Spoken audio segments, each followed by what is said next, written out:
It's lunchtime. No time. I had a Monterey chicken, courtesy of Michelle. Come on in, y'all. Diddy got a brand new breaking news, Greg. This thing broke. This thing just broke. It wasn't even broke by the time I did the podcast earlier. So Diddy got a new male accuser, man. What? Yep. Everybody should be getting loaded for the tonight is the first breakfast for dinner panel.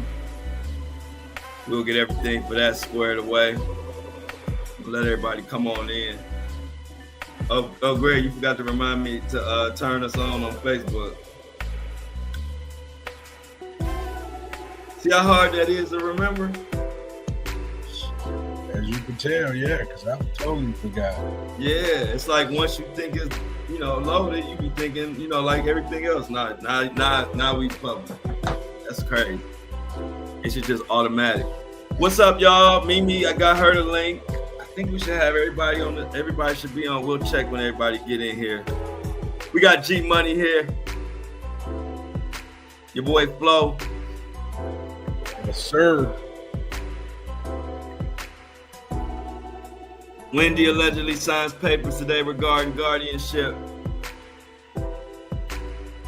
Diddy got a new accusation from another male. Ocho responded to your boy Cameron. Saw that. Jim Jones responded to your boy Cameron. Yep. Everybody mad. Yes. What's up, lunch crew? So, as they coming in here, Facebook, come on in with us. Yeah, I was just talking about that. Me and Greg gonna get into that. Mimi already talking about it. So we about to get into this Diddy, and Greg's hot topics. Let's go. Cut the music. So yeah. We getting in here. Let everybody come in here. Like to say, I had a Monterey Jack crusted chicken breast meal. It was awesome. First time I ever had it. The I don't know, whatever they put on that chicken, some type of sauce. It busts in your mouth, no Diddy. Like a barbecue sauce or something. It's like a barbecue sauce or something. That thing just get to explode. But yeah, it was good. And I took it out of here. They gave me like a little scoop of vanilla ice cream with a little small chocolate chip cookie I have for later that came with it. Just a little bit. What's up with you, Greg? What you got going on, man? Everybody still talking about Greg on the playground, but what you been up to, bro? Hey, man, just kind of, doing what I do, man. Nothing too major. Just, trying to get through another day, man. That's about it, man. Did you go to the game last night? Man, I went to the game last night, high school basketball game here in West Bloomfield. It was a burner, bro. For real? Last second, and they ended up winning by 2, man. So they get to – it's tournament time here in Michigan, so they get to advance to the next game, which is Friday. If they win Friday, then they go downstate, man. So yeah, it was crazy. Oh, that's good. Crazy good game. That was ain't nothing like a good hoop game. Yeah, shout out to Lauren. It was good. So I got to shout out Michelle for the $100 lunch super chat. Everybody, Michelle, okay, you good today. Hey, Michelle, can I get a loan? Say, what's up, Michelle? Tonight, Michelle gonna tell us about that New Edition concert too on the panel. Michelle, can I get a loan? Look at G Money. G Money. That's my homie too, man. Yeah, G Money. Hey, so I guess because this like literally broke, Greg. I guess let's start with this Diddy mess. It like literally broke right before we came on. Yeah. So you got it? No, I ain't heard about this. You ain't heard about it? All right, Uh-uh. hold on. Let me see. I thought I said, yeah, I definitely sent it. Here, I'm about to send it to you, Greg, so you can go through it with us real quick. Add this to your hot topics. You know, we got this news so breaking. You know it's breaking if Greg ain't see it. Because Yeah, Greg I ain't see seen that. everything. So I just sent it to you, man. Pull it up. And if you want to give it to us, we're gonna break it down. What y'all doing, y'all? Hey, but yeah, the list. Hey, look, I've been searching high and low for that list as we wait on Greg to get everything loaded up. I was searching high and low for that Epstein list. I ain't seen it yet. It's supposed to come today, and I don't know why they keep teasing it like it's the new Jordans or something. Like, bring it out. I Bring your thought A. I thought it was coming out tomorrow. No, that was today. The clip said tomorrow, but that was yesterday. If you talking about that clip, but that clip was from yesterday. They said Thursday, which would be today. So it's supposed to come out sometime today. Tomorrow is the blackout. Yes, sir. Look at this. Not meaning me talking about they saying they might not release it. Man, that's what I'm saying. Forget all of them, man. Oh, wow. Man, go ahead. You know, I mean, if they release it, that's gonna be great. But it's still, man, you still talking about the power play. And if it's enough powerful people on that list, and we gotta remember who one of Epstein's boys was. Seen him in multiple photos at multiple parties. It's the president of the United States. You know what I'm saying? So if he was engulfed in the whole Epstein lifestyle, he know everybody else who was engulfed in the Epstein lifestyle. So as soon as they got to talk about releasing, I could see the power players calling him like, bruh, do you really want to do that? You remember you was at the parties too. You remember you was on them islands and on them planes too. You know what I'm saying? So I would be like surprised if they truly release that list, man, because I just know it got some of the elites on that list. I know it does. So man, I wouldn't be surprised if they didn't release it, bro.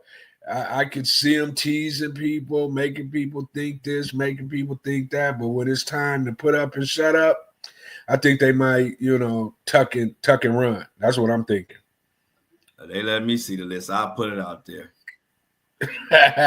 I'll put it out there, and then I'll go up in this chimney in my background and hide. Right. Y'all have to feed me. Y'all have to feed me through the chimney.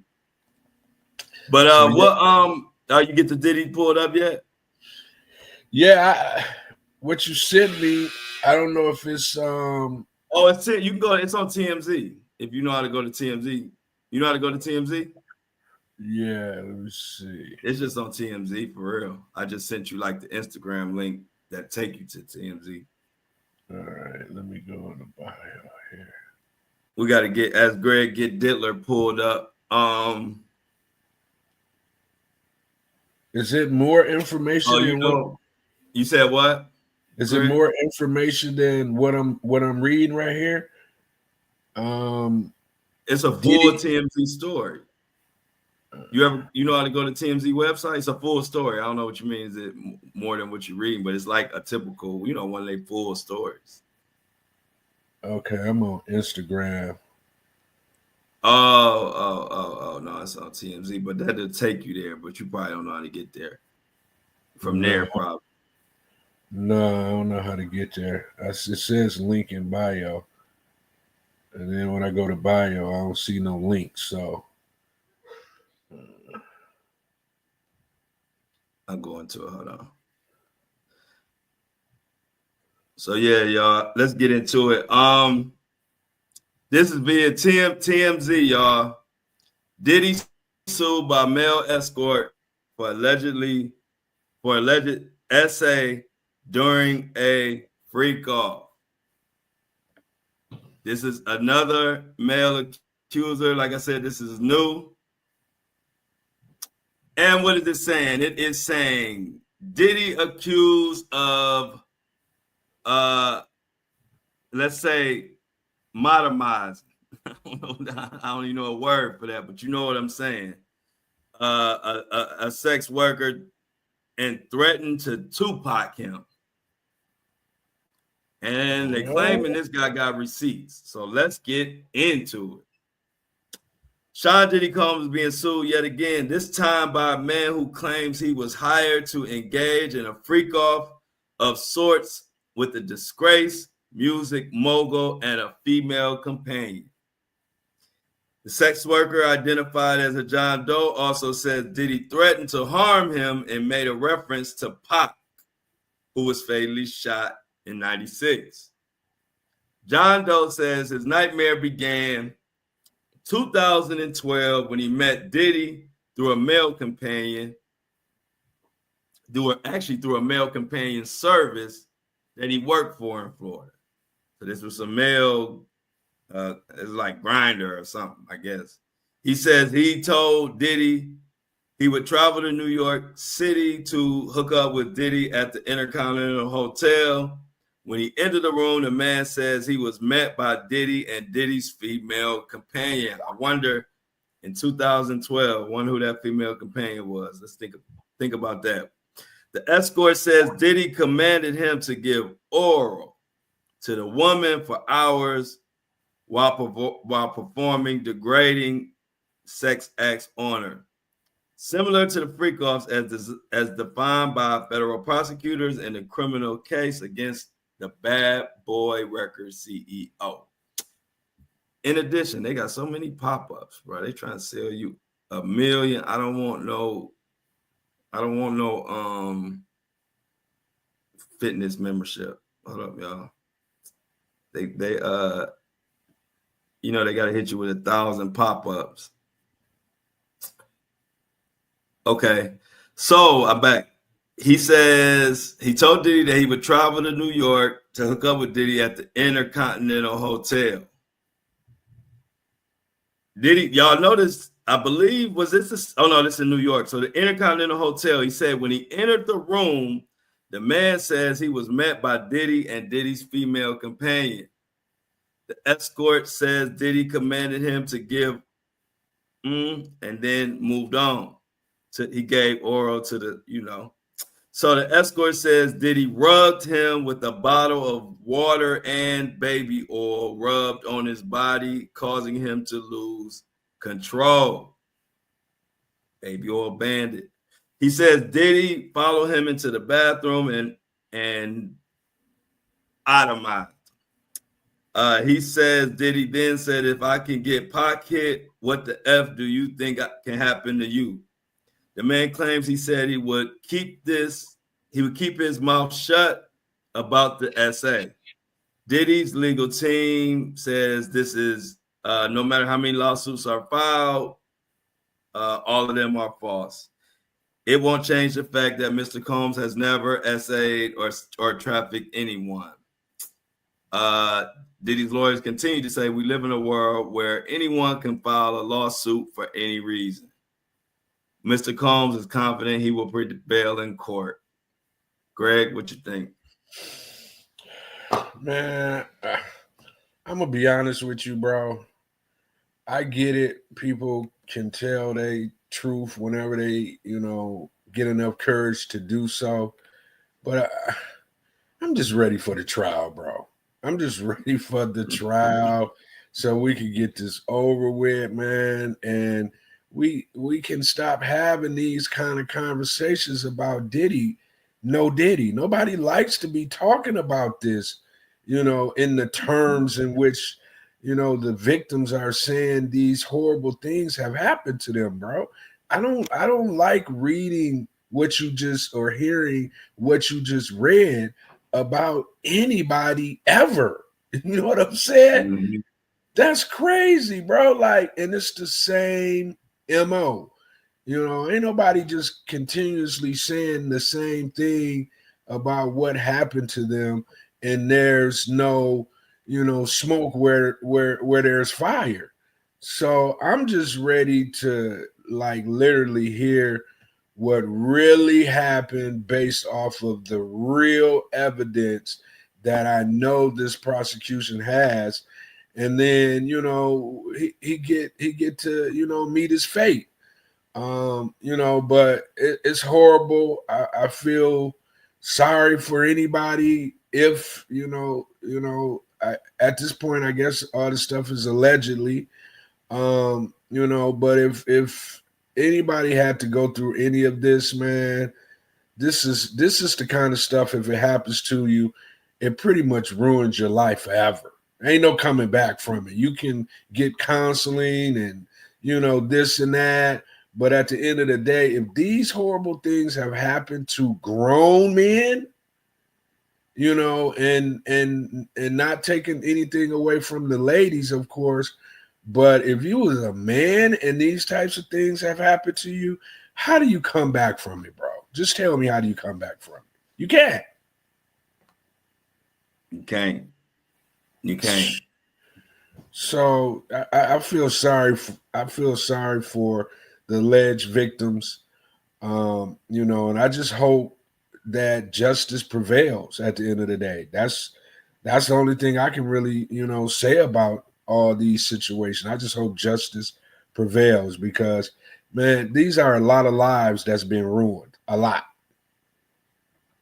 Yeah. Seriously. Yeah, it's just crazy. I'm ready. Myself, I'm ready for the trial as well. It's just nasty work all over the place, and it's like,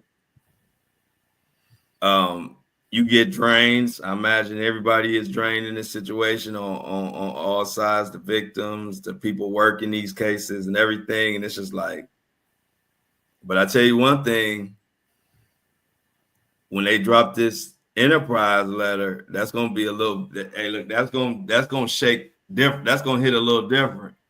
When they drop this enterprise letter, next, it might be within the next 2 weeks is what they saying. Because they've been saying March 7th, but then they said March 17th. So they gonna definitely drop that enterprise letter. And when they drop that, it's gonna be a little different because we've been seeing like lawsuit after lawsuit after lawsuit. We know Diddy is we already know the drill and what's been going on, the baby oil bandit, the baby 1,000 bottles of baby, all type of crazy stuff. But when the enterprise letter come and they start naming people who actually helped them and stuff like that, and kind of breaking it down, I think it's going to take us for a whole nother ride until the trial. I could stomach that. You know what I'm saying? I can, because then we're getting closer to the facts and you know what I'm saying? We're in trouble for and stuff that's actually affecting the actual trial. Right. Right now, all these lawsuits, they're mere allegations, although they're gruesome. But we're getting ready to get to the facts of what really happened. You know what I'm saying? Because they got real evidence. That's what I want to see. And I'm pretty sure everybody else wants to see it as well, man, because right now, all these lawsuits, like I said, as gruesome as they are, they still have to be proven. They still have to, go through the procedures of court, where the actual trial is going to, is going to encompass everything. It ain't gonna be because the prosecution is trying to take his head off. So it ain't gonna be no allegations. It's gonna be, sir, on this day, we're looking at this tape. we see that you were doing this with X, Y, and Z. You know what I'm saying? They're gonna get to breaking it down, man. And that's what people need to see, man. Because then once people really see what's, even the people that might be on his side, which it doesn't really seem like it's a lot, you know, even at that point, I think those people are going to be like, wow, we knew, but we can't continue to stand by and support this. You know, he needs to be where he needs to be. And hopefully that's the case. Yeah. Yeah. So, you know, we're gonna talk about it on tomorrow's morning's podcast. So we could go on. What you got? What you had lined up for us today, Greg, on G Money's hot topics? Lil Baby in trouble, potentially. Yeah, I saw that. Yeah, man. I mean, it kind of reminds me of like the Diddy thing, you know, in was it in New York or New Jersey where What he had the Diddy concert? Who? Oh, Diddy, yeah, when he had that concert, out there. I think it was I don't remember. I can't remember. I think it might have been in I New be York. confused because then I thought it was like where his college was and stuff. And I think so. I'm thinking, I'm not sure, but it don't matter. Where that big party where people got trampled and stuff. Right, and some of them passed away. This is a little bit more crazier, but they're saying that and I just think, and Lil Baby, I don't know what he was thinking about, because he basically, you know, kind of skirted his way, changed his image, started hanging around billionaires, you know, when the trial was going on in Atlanta, it had all the rappers, you know, included. He kind of skirted that.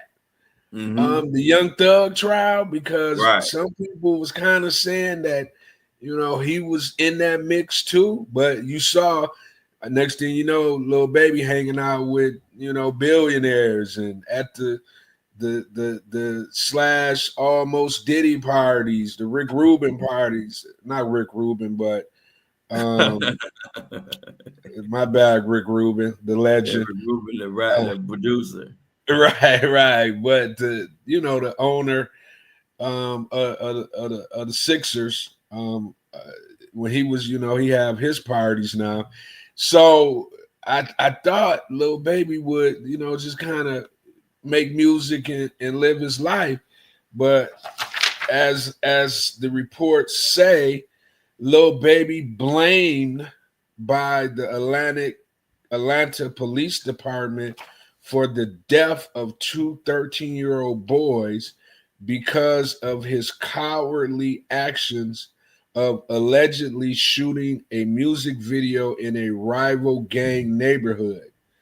This team will work relentlessly to hold you and the persons you are affiliated with responsible.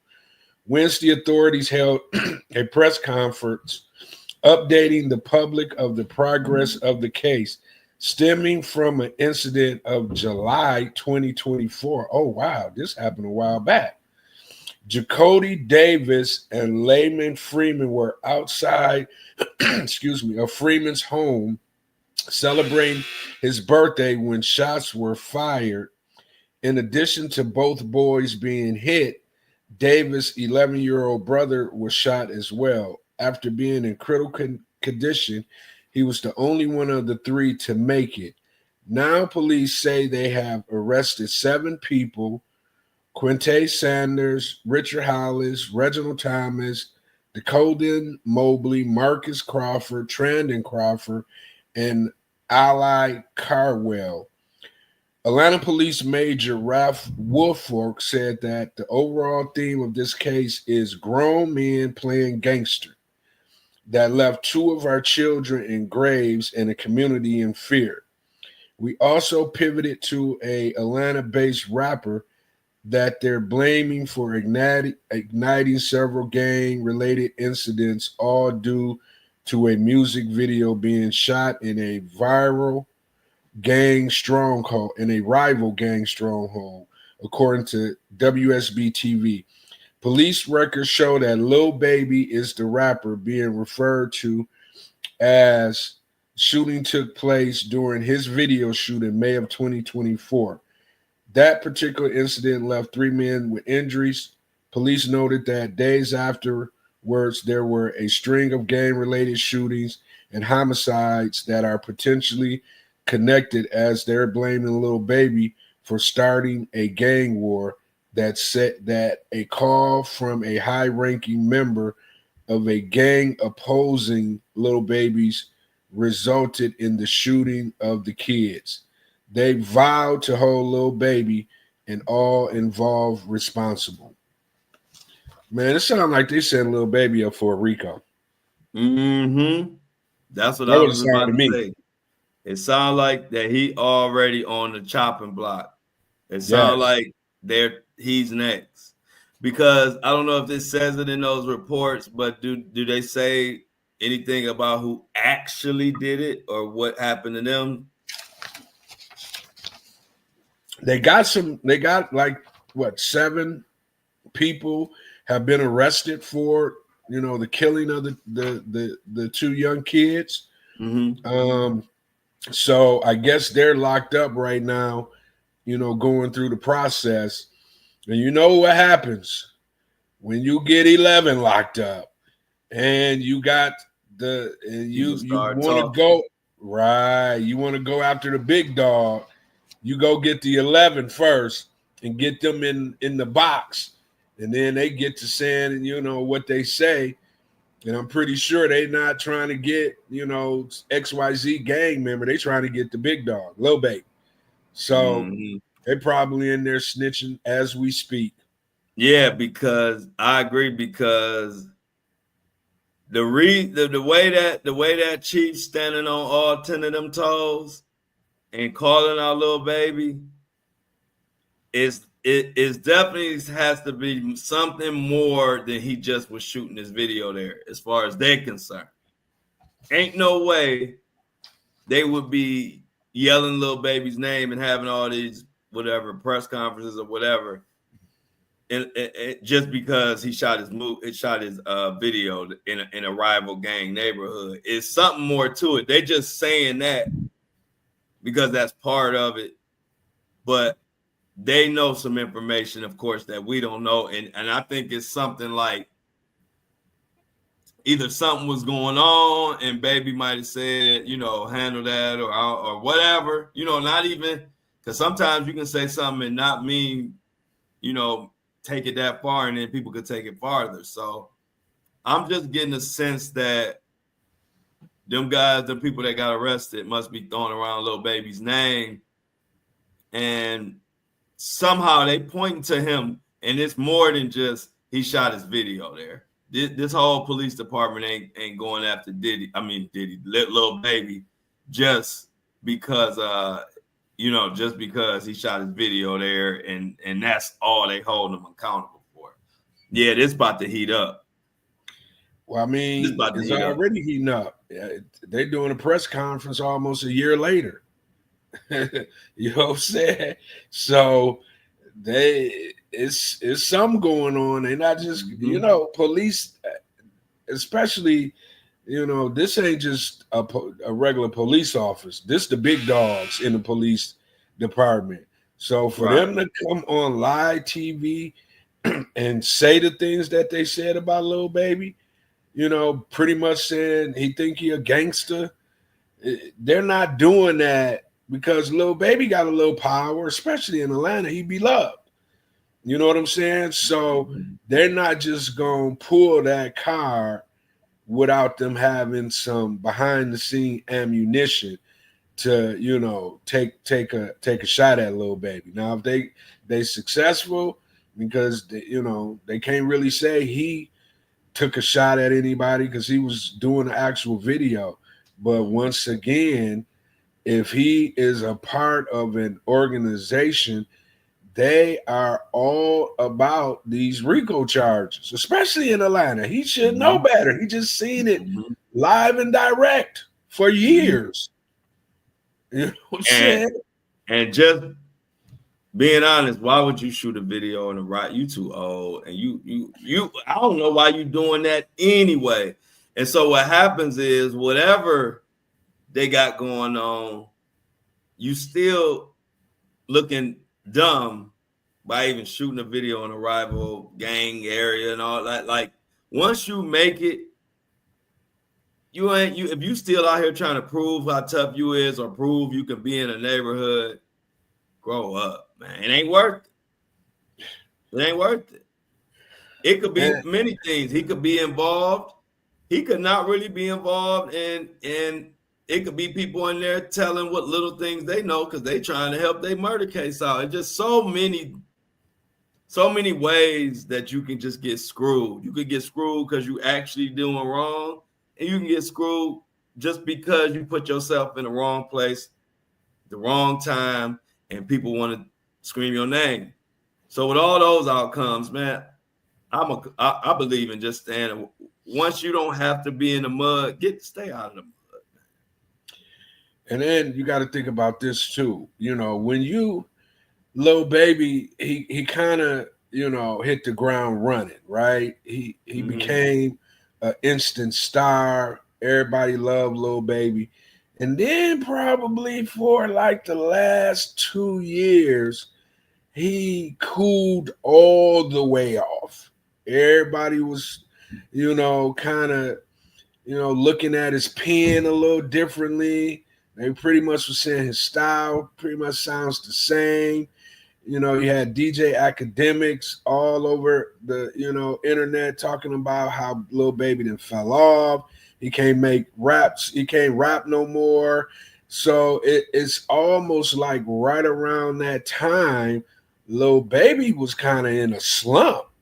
You know what I'm saying? As far as being able to put out music that the masses thought was as good as the original music that he was putting out.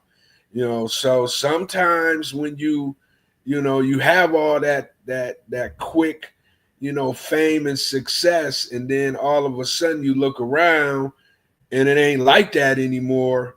You know, if you ain't smart about what it is that you're doing, you can kind of fall back into some of your old ways. Like, let me go back to the neighborhood and, you know, do a video, or go in the rival neighborhood and do the video so I can continue to show, you know, that I got this street cred that I made my name from, you know, in the industry. So you never know, man.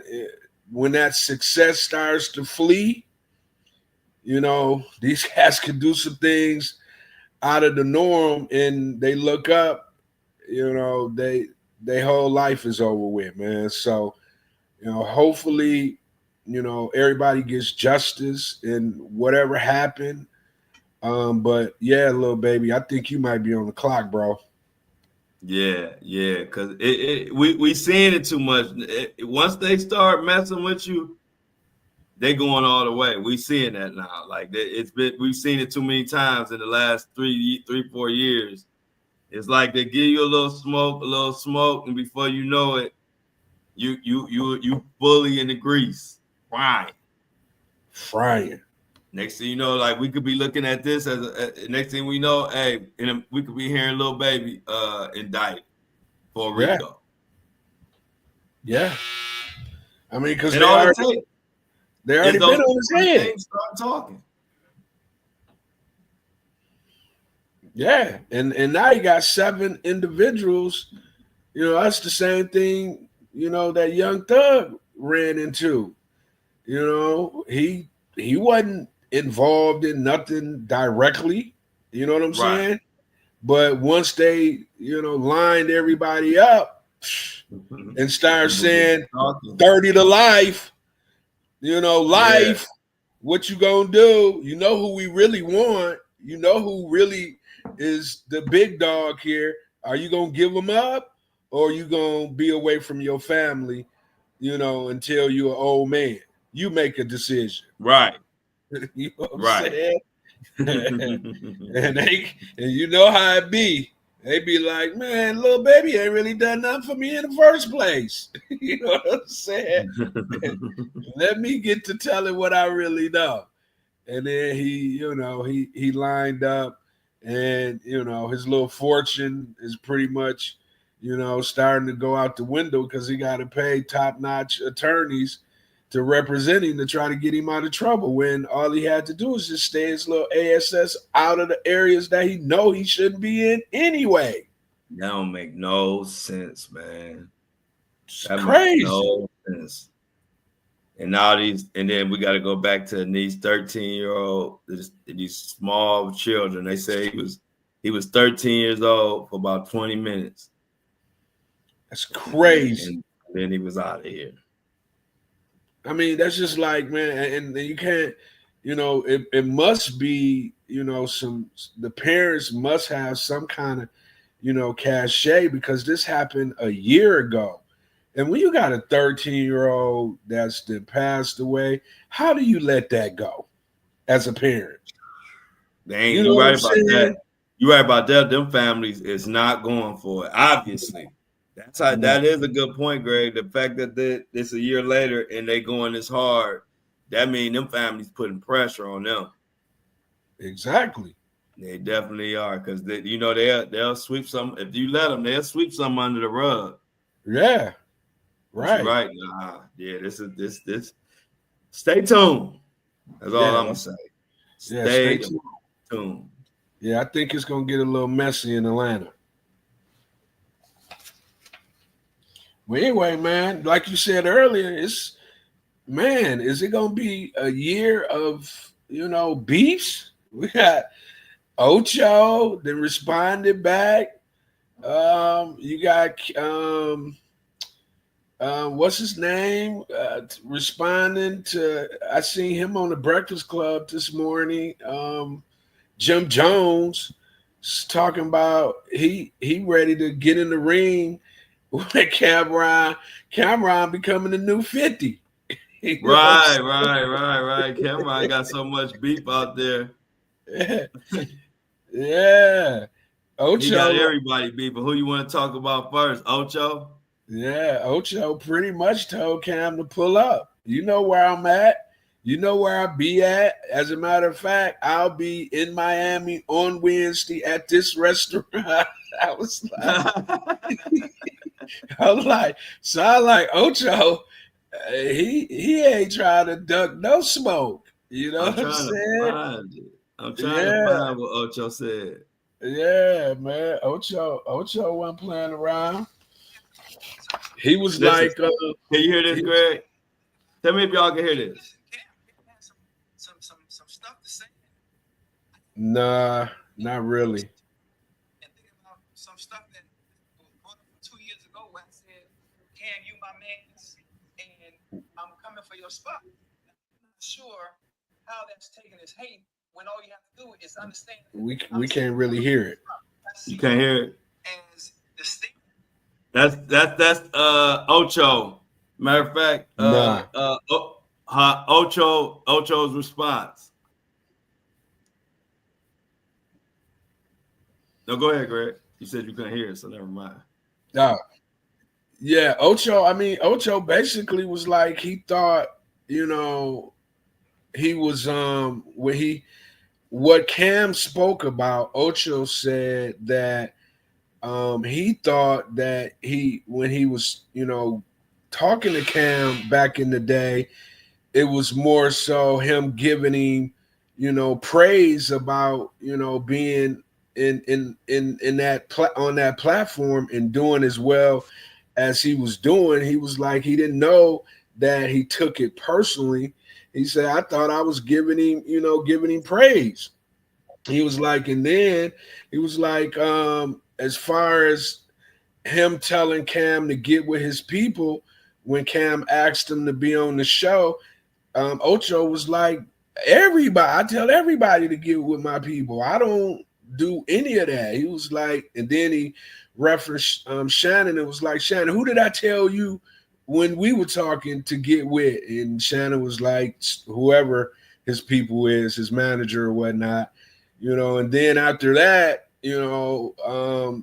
he said the whole thing about him having a penile enlargement was just him trolling and making a joke or whatnot. And then after that, he was like, pretty much, Cam, where I be at. I don't hide nothing. Everywhere he was like, I be in your neighborhoods. He was like, I was just in your neighborhood not too long ago. He was like, so if anybody got any kind of anything with me, I don't hide where I be at. I'm outside. And then he went into, as a matter of fact, Wednesday, I'll be in New York. I'll be at this restaurant at 5:00. So if anybody got anything that they want to say or do to me, that's where I'll be at. And that's kind of where he left it. Yeah. I hate to see it because Ocho, the funny thing is Ocho seems so not confrontational, like non-confrontational. And I definitely, to me, it seemed like the whole Ocho and Cameron thing is Cameron taking stuff the wrong way on this one.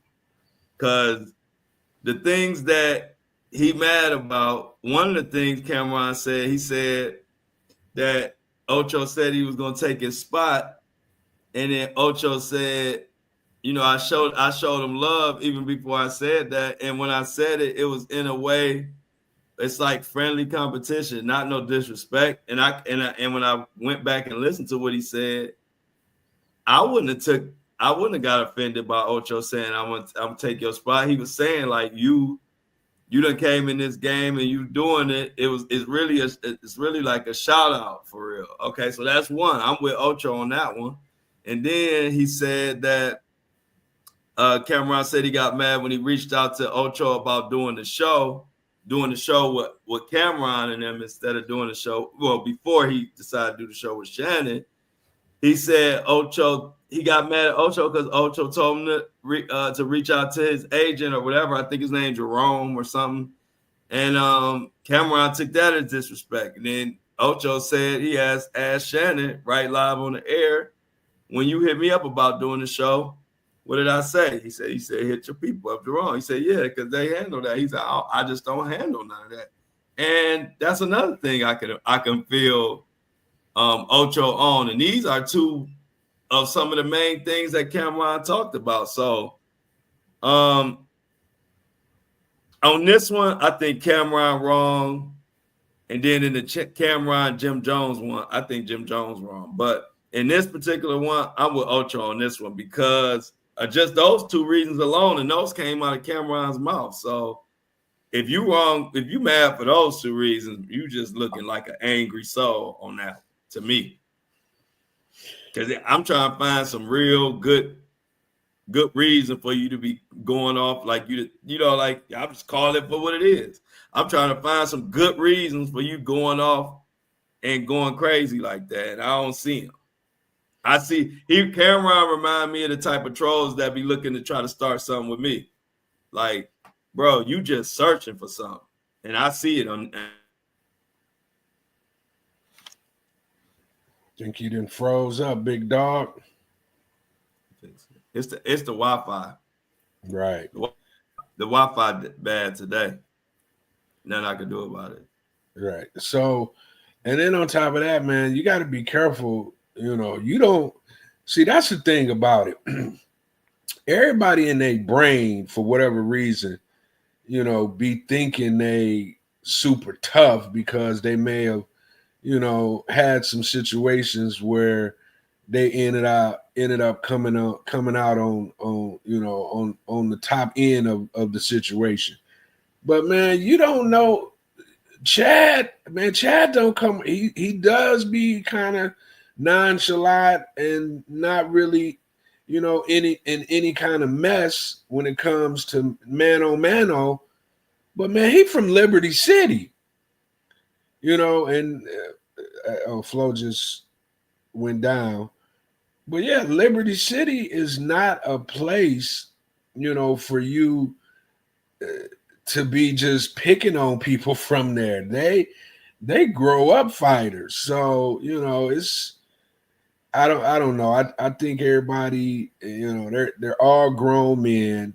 They're all making goo gobs of money, you know, to let me bring you back up. They are. I was just breaking down, the fact that, um, you know, Ocho from Liberty City in Florida, man. Man, I heard Liberty City get down. Yeah, you gotta be careful when you picking your opponents, man, and you starting to make like these idle threats that people can take personal, man. And like I was just saying before you pop back in, to me, it really don't make a whole bunch of sense for anybody to be beefing with each other, especially over little stuff like what they, or Cameron so called is beefing with Ocho about. They all getting money. They're all successful. They were all successful before they even came to these platforms. And then they get on these platforms, and I don't know if if it's for marketing and drama allows people to put more eyes on them. That could be it in the back of everybody's mind. But man, to me, it just don't make no sense, man. That's if you really felt that way about Ocho, if you was able to reach out to him and ask him about being on your show, why you can't reach out to him and get your grievances off and y'all come to an understanding? Why? You know what I'm saying? Yeah. You can You reach don't out waste for it them, on air. but you can reach out for them to make some money off of them. Right. But you can't reach out to them and say, "Hey, man, I thought I ain't like the way." And that's another thing, and I'm gonna say about our community in general. Just say what you just tell the same thing. If you don't like the way he sent you to somebody else, tell him. You know what I mean? Why you don't just gonna say be nothing? quiet Then you until go a on year your later. show screaming loud. I'm gonna say it to you. I'm gonna be like, "Hey, man, I feel disrespect you sending me through your people." And then now we gonna get an understanding right then and there whether you gonna say that's just how I do it, no disrespect, I do this to everybody, or we gonna just work it out. But that's what I don't like when people do. Like, if you was that mad about it, say something when it happened. Don't let it happen and then go huffing and puffing on your show, man. Cause I'm gonna do like I felt Ultra on that, and I like Cameron. Cameron actually followed me on Instagram.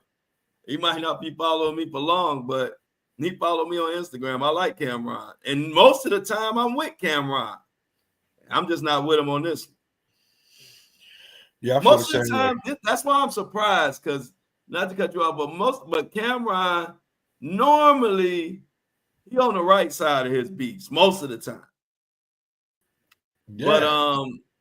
But this one he dead wrong because I could see myself being Ocho and I would be the same way, bro. I'll be right here. Come, you want to come holler at me? Come holler at me. Other than that, you ain't. You know what I mean? What you doing? So yeah, I'm kind of surprised at Cameron on this one, because to me he dead wrong on this one for sure. Yeah, I think. Yeah, I mean, of course, he's gonna respond back, I'm sure. I mean, sometimes he'll take the high road and not have anything to say, but man, at this juncture and in social media and how drama brings eyes towards you, I don't think you're gonna just let Ocho get it off and he not have no response. So no, he about to come back. That's what I said. It's about to be crazy. Cameron's response about to be crazy. Let's not even fool ourselves. Especially when you got somebody talking about meet you here, meet you there. He right. got to go there now. He got to say something. Right. And then he got Jim Jones on the Breakfast Club talking about, "I'll meet me in the ring, 10 million. I'll box your face off." You know what I'm saying? so he got a couple of arch enemies that he has to address, man. So I like the sport of the back and forth and everybody trying to maintain they position because they've been the man pretty much all their career. Jim Jones, Cameron, Ocho. So it's gonna be hard once again. Ego's gonna always gonna step in and direct them how to respond to the next man instead of being like, you know what, man, we all getting this money, we all got great shows. Ain't nobody, really about to be out here fighting each other because we're at the point now where who's really fighting? You know what I'm saying? We ain't it ain't we too grown to be just out here fighting. So eventually somebody just gonna get hurt. So why are we even doing this? Ain't nobody gonna square up, man. You got bodyguards, you got people that love you. Ain't nobody about to let nobody do anything to any of them without something really terrible happening. So I just think, man, people need to kind of see the position they in, get on phones and discuss things like true and real men do and keep it off of social media, man. That's what I think. Yep, I agree. What else we got on the docket, man? Let's get off these rappers, this Breakfast Club subjects. What else we got out there? This Charlemagne and them lane. But what else we got? Man, my boy, man, did you hear about Gene Hackman?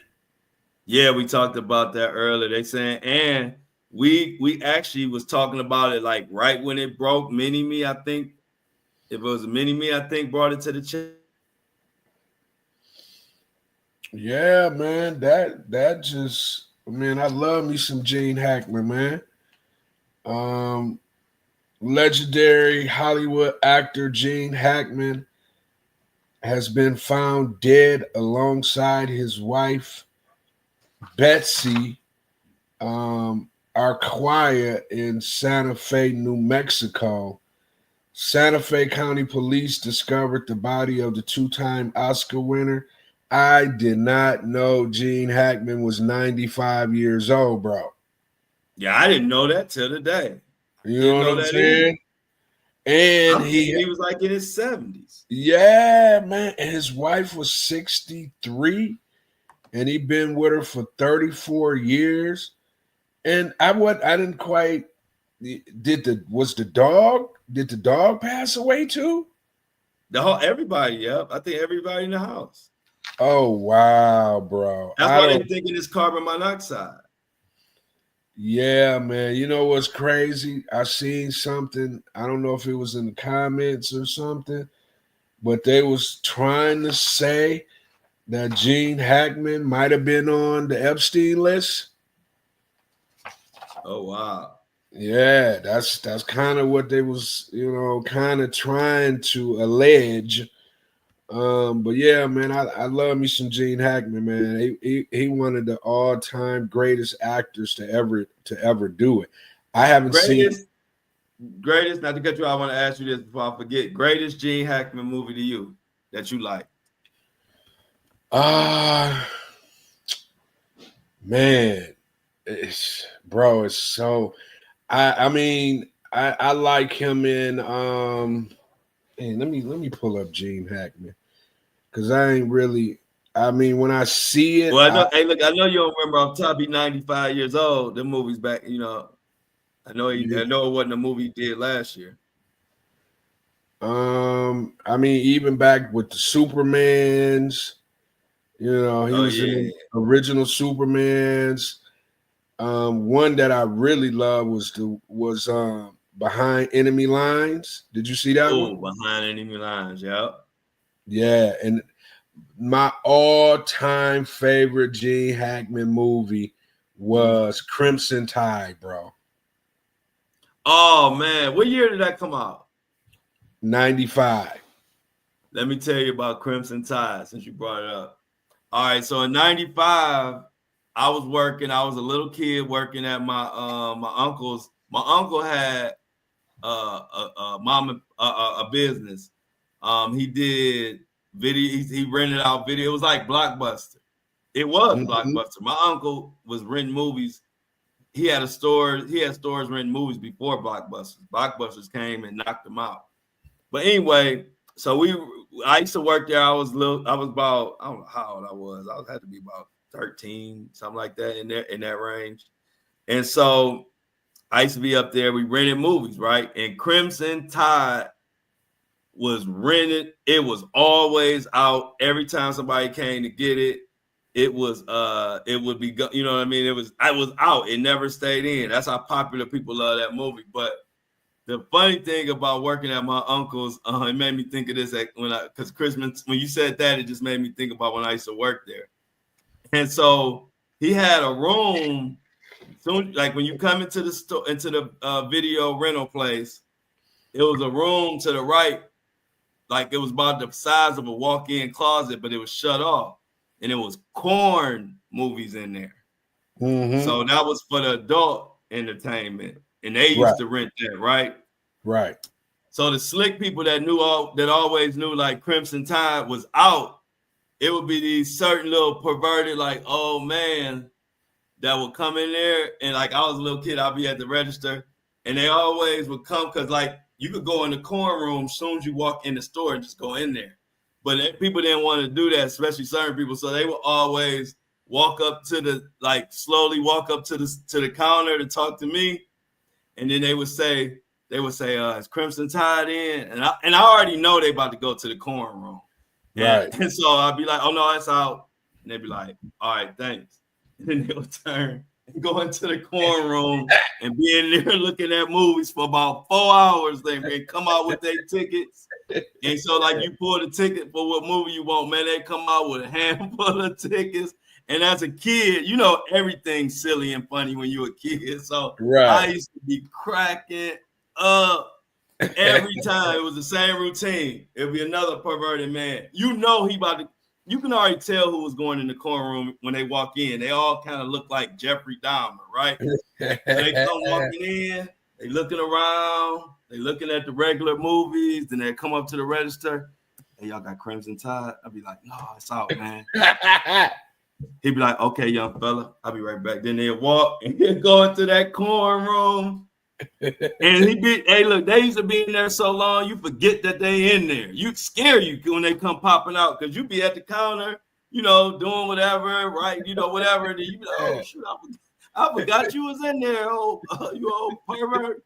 So it was a funny experience, but man, I was just like, and see me, you know, I always paid attention. So I was the one that always could call it out. Like me and my other like older cousin used to be working in there. As soon as the guy would come in the door, I would tell him, "You gonna go in the corner room watch?" And he'd be like, "No, he ain't." So we have our little bet, and he'd come up there. He'd be like, "Man, you got the Pelican brief?" And I'll be like, "No, it's out, man." and then as soon as I say it's out, you know where you go. So it just made me think when you said Crimson Tide, made me think when I used to work at my uncle's store, and people used to use that as the playoff. So they could just not look like they just want to go straight into the corn room, you know what I'm saying? Yeah, man. Crazy. So Gene Hackman, man, I definitely that's a crazy story, but you know the time of what's going on. But yeah, Gene Hackman. See, I grew up working that's another reason why I know a lot, even more past my age, about like what was going on in movies. Because like for years I worked at my uncle's store, so I used to see all these movies and rent them out and stuff. So even movies that's before my time, like that's why I love Gene Hackman too, man. I used to be watching Superman all day long in the back. And you know the other one that I love that he did, and I man, if it come on right now, I'm stuck. Is The Firm with him and Tom Cruise? Oh yeah, that? Man, that was a good one too, man. That's one of my favorite movies of all time, The Firm. And man, Enemy of the State was a good one. Yeah, Enemy of the State was a good one. Get Shorty was a good one. Man, to be honest with you, bro, nothing that he did was not good, bro. I mean, like everything, every movie when you see Gene Hackman come up on the screen, you knew it was about to be a good movie. You just knew it. Yeah. You know what I'm saying? Shout out to Gene Hackman and his family. Yeah, R.I.P. Enemy of the State, R.I.P. Gave us 6 great movies. And actually, I don't know how he got to 95 and I didn't know it. That's almost the craziest part about everything. I did not know. I thought he was at most 70s. Man, I I remember when I was young, man, and he came out with this one was crazy, bro. Mississippi Burning. Oh yeah. That one was crazy, man. Mississippi Burning. Oh my God. That was that was one that had you like, man. I don't know, Gene Hackman. You know what I'm saying? That one was kind of crazy, man. Yeah, But it that was one had still good. you hated Gene. He played that role too good. Yeah, man. It took him to come back with some good ones for me to get on his good side again, bro. But after Mississippi Burning, I wasn't liking old Gene Hackman back then, bro. Yeah. You know what I'm saying? Well, that's just how good of an actor he was, man. Everything he did, you believed it. Yeah. Yeah, for sure. So yeah, man. R.I.P. to Gene, Hackman and his family. I don't know if he had kids or anything. They didn't really say if he had kids or anything, but man, 95. Gene Hackman was a PIMP too. Yeah. 95, had a 63-year-old wife and had been married to her for 34 years. You know what I'm saying? So that ain't I didn't know that they was married for 34 years. And she was a pianist, like something like that. Like she was popping. Like she had her own thing too. Yeah. It wasn't like just she was doing her own thing. I didn't know that either. A lot you learn. It's crazy how much we learn once somebody gone. Right. Yeah, man. So yeah, man. I mean, that's a life though. 95. Yeah, he did. He did. And I mean, you wouldn't nobody want to see nobody go, but they say if you're gonna go 90 something, that's at monoxide, meaning you ain't had no suffering. So I mean, I guess we could at least say that he didn't suffer.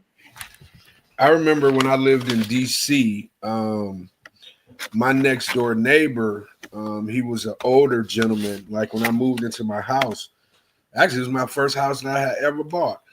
And my next door neighbor, man, he was like this. He was just a good dude. He had like 4 Rockwallers, man. They look like horses, right? He had the big old like enclosed cage for him. And man, so he was the kind of dude, man. He made you be a good neighbor. You know what I'm saying? Like he would be out cutting his grass. He was an older gentleman. So when you see him cutting his grass, you couldn't just sit in a house and just have high grass. You know what I'm saying? So you would end up breaking out and going and doing the same thing, man. I think Flo must have fell off again. Let's give him a second to pop back in chat. Kind of glad he did. I need to move around anyway. I'm getting my house clean and I had to go from one room to the other because there's a lot of noise that's being made. So it's kind of perfect timing. I could get up and transfer positions while she transferred positions.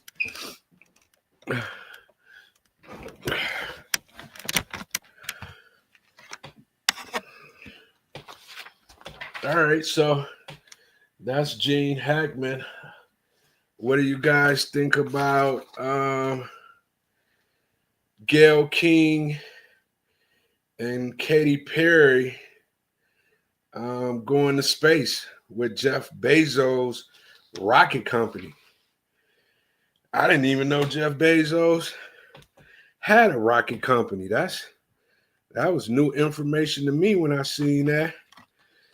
That's got to be Can you imagine having that much money to the point where you can actually have rocket ships that can take people into space?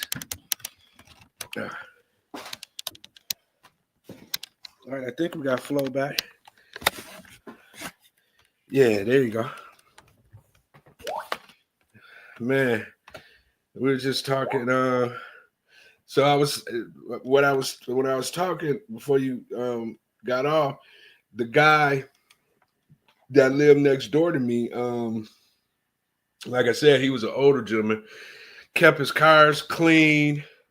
Yard was immaculate all the time. And then one morning, I was laying in the bed, and next thing I know, I seen all kind of lights, police lights. I heard ambulance, all over the place. And then, me being a little nosy, I kind of peeked my head out to see what was going on. And I seen all the police and ambulance next door. And man, do you know, man, he committed suicide, bro. Dang. In his car. He had a son too. His son was like my age. So when his son would come over, we would, chop it up. And man, he had an Escalade, and they found him in the Escalade with the garage door closed and the truck was on. Lord have mercy. He committed suicide, man. So when you think you know somebody, man, you really don't know what's really going on. You know what I'm saying? Yeah. So yeah, man. When you said died of carbon monoxide, I thought about that, man. My neighbor was a good dude, and man, that shook the whole neighborhood because everybody was like, "Huh?" Like, right. You know what I'm saying? Like him? Yeah, man. Silent killer. Right. Carbon monoxide is crazy. Yeah, man. I was just before when you got back when you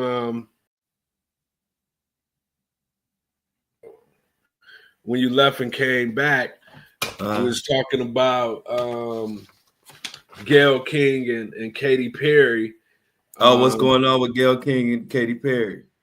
They getting ready to partake in all women space mission with Jeff Bezos' rocket company. And I was just telling the chat, I was like, man, like how crazy must it be to be so rich where you got a whole rocket company that can take people into space, man? Like, how much money do you have to be able to do that, man? You know what I'm saying? I ain't getting on that. They me either. We can't fly in the regular world good. What the heck? I ain't trusting y'all to put me into space. Y'all can't even get me from DC to Vegas to Vegas and LA, wherever. And then think I'm gonna jump on y'all plane to go to outer space? Nah, I'm cool. I've never understood. Like, what do you get? I mean, outside of you got to be like an explorer, right? Mm-hmm. But what do you get? Like you can't get out the spaceship when you get there. You don't know what you're looking at. You know when you get there. You know what I'm saying? And it's a very good possibility that you might not get your ASS back down here on Earth. Yeah, you know? What about them people that have been stuck? Did they ever get them back? No. So how some more people talking about going, man? That's what I'm saying. I don't know what to believe. Who the heck would be signing up when they just seen some that just been stuck up there? Man. And they don't even talk about it. You see, I had to ask you what happened to them. Right. Man, yeah. Now, next you know, me and Greg them went on this journey to space. We supposed to be back in about 30 to 60 days, and it's a year, and we still out there. Yeah. They can't figure out how to bring us back. And then you can't just call an Uber. You know what I'm saying? You were done. I don't like being nowhere. I can't at least call an Uber, huh? I mean, like space though, bro. Like you can't even get out and walk around and stretch your legs. You know what I'm saying? You are in this little ship just out in space somewhere, bro. Like, you know what I'm saying? Like, how do you even like comprehend that? How do you comprehend being stuck in space for months at a time? You know, and ain't nobody doing nothing to. I mean, I'm pretty sure they trying to get them back, but why are you trying and ain't doing? It's what I Right. would be saying. You know what I'm saying? So yeah, man, that's crazy, man. So yeah, they talk about you know, they nervous and all it is, but you know, they're willing to partake in the all women space mission, man. So you know, we gonna see. Man, yeah, let's see, bro. What you got next? Yeah, I'm gonna be looking out for that. But I ain't never. And when I was a kid, I used to love thinking about going to space one day. Yeah, I used to want to be. I used to want to be Be an an astronaut. astronaut, bro. Yeah, me too. I wanted to work for NASA. I would tell you, I wanted to be an astronaut all the way up to because you know back in the day, when they used to you know do the spaceships going to this to the moon or whatnot, they used to air it in the classrooms. You know, in most public schools, they used to air the whatever I can't remember the actual mission, whatever mission, but one of the times that they did that is the time that the space shuttle blew up. Right, You know what I'm saying? Like right prime time on all newscasts, and we was kids in school and we saw it blow up, you know, because it was live. And right. man, that shook us. And from that point forward, I was like, no, I don't want to be an astronaut no more. Yeah, when that one exploded. Yeah, the one that exploded. Yeah, I Yeah. remember that. I remember Mhm. that, Greg. Yeah, bro. Yeah, They had that was when that killed. I was done at that point. that's when I was done. I started dribbling the heck out that basketball. I was like, Right, right. I won't be no astronaut. I won't be a basketball player. Now, Yeah. forget that. I remember that because Yeah. everybody, we was all so excited. And see, that was when you was a kid too. You know, you ain't realize that bad things could really happen. You know what I mean? Like, so Right. everybody was so excited. You didn't think about people dying. You know what I mean? So everybody, I remember everybody was excited. Everybody to take off. And the dang thing exploded. Yeah, man. And as a That kid, was you crazy. like, you still thinking that they alive. You know what I'm saying? But you know, nah, they incinerate. Yeah. I mean, because you've seen it, it just blew up right there in front of your face. Man, I remember that, Greg. That's a horrifying memory. Yeah, man. Because you was like you said, you was so excited. Like you like, man, they actually go show it in school today. Teachers like, yeah, this is gonna be great, class. We're gonna show the space shuttle going to the moon. We like, oh, okay.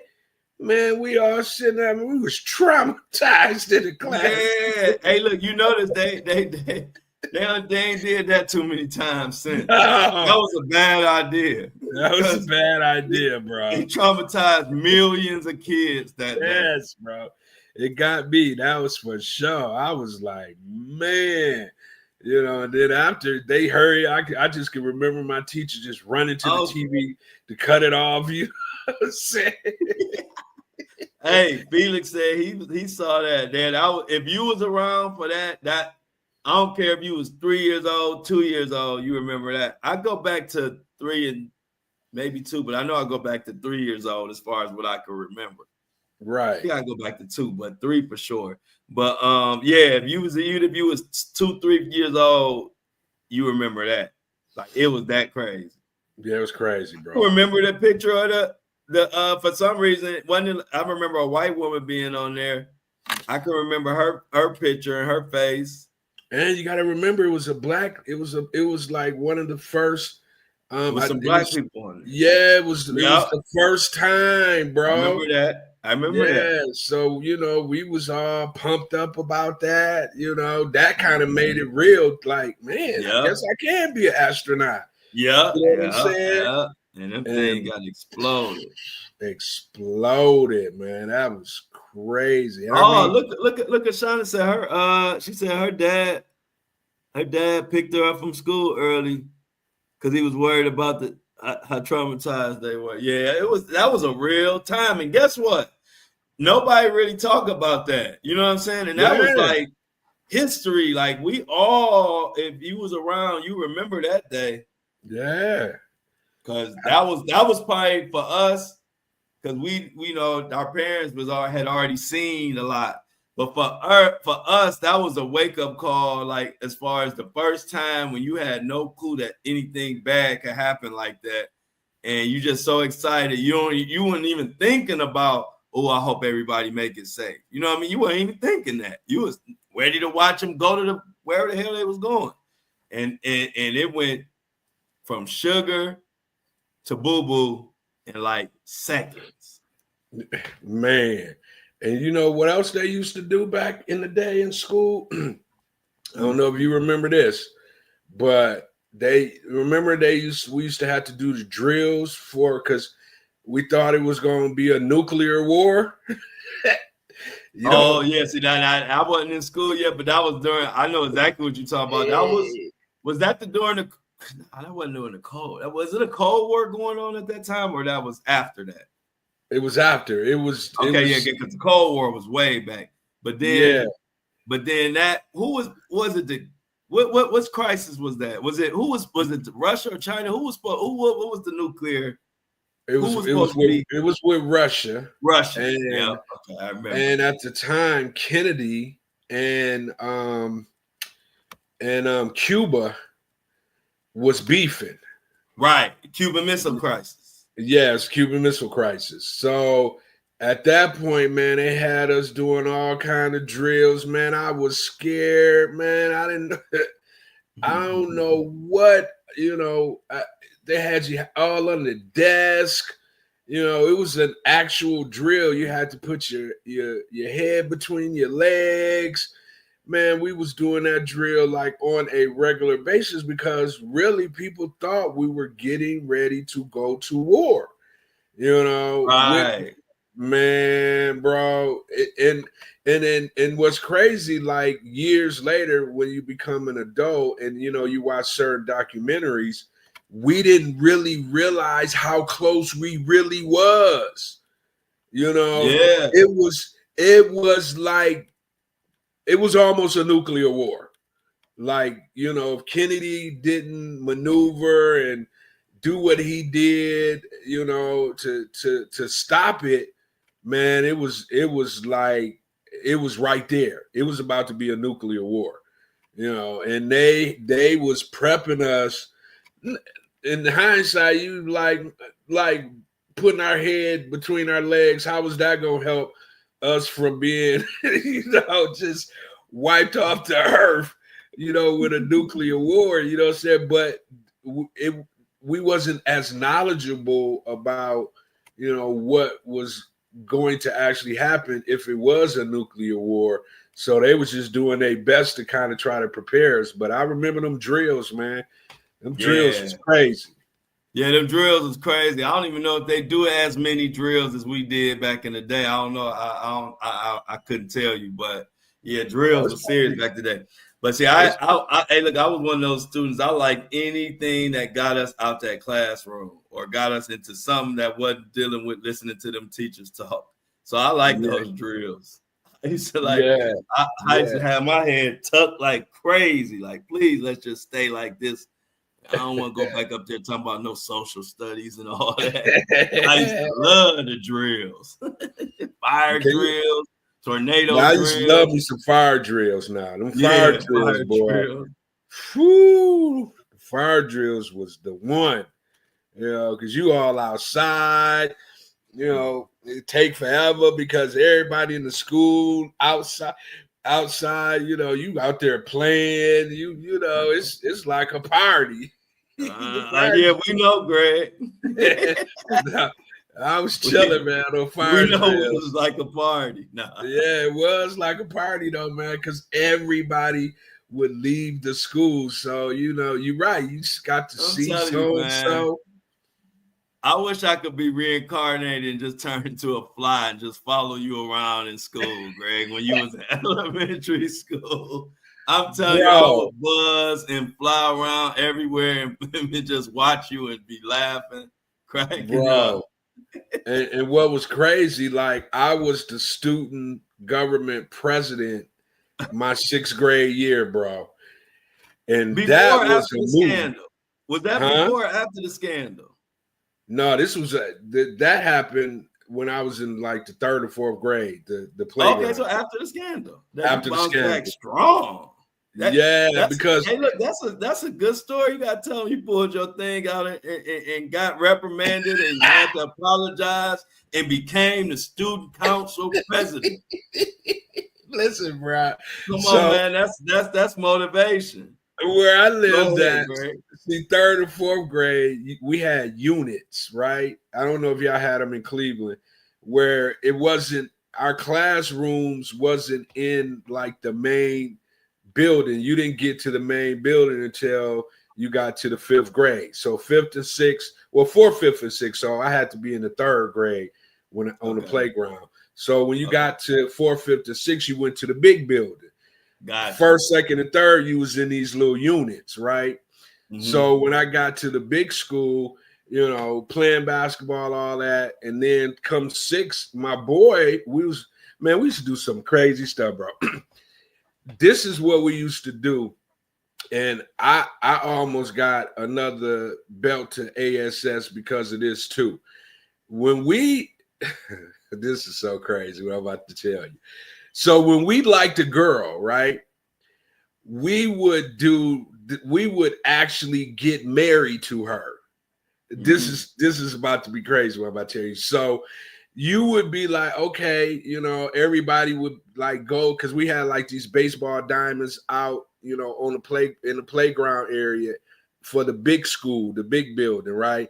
So you would tell everybody, yeah, I'm about to marry Suzette today, right? Yeah. Mm-hmm. Be out at the diamond, the baseball diamond at, lunchtime, right? Mm-hmm. And bro, we would literally have somebody say, do you take so-and-so to be a wedding? Why? Listen, bro. And then listen, this is the crazy part. They would have, so you would, and this is how I almost got belt to ASS. So you would like go steal like, some of your mom's old jewelry, like a ring or so. Mm-hmm. And that would be like your ring to give to the girl, right? So man, they would crunch up potato chips. So once you say, I do, and then the big thing would be you could just like tongue kiss the girl. And like they would be like, so now you can kiss your bride.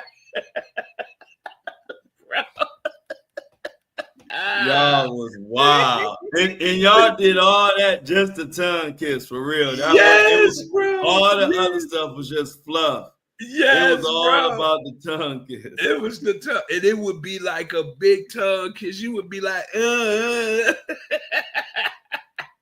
And then once you done, you walking down the aisleway. They would be like crunching up potato chips, throwing the potato chips like it was rice. You know what I'm saying, bro? And per year, you might end up marrying about 3 girls.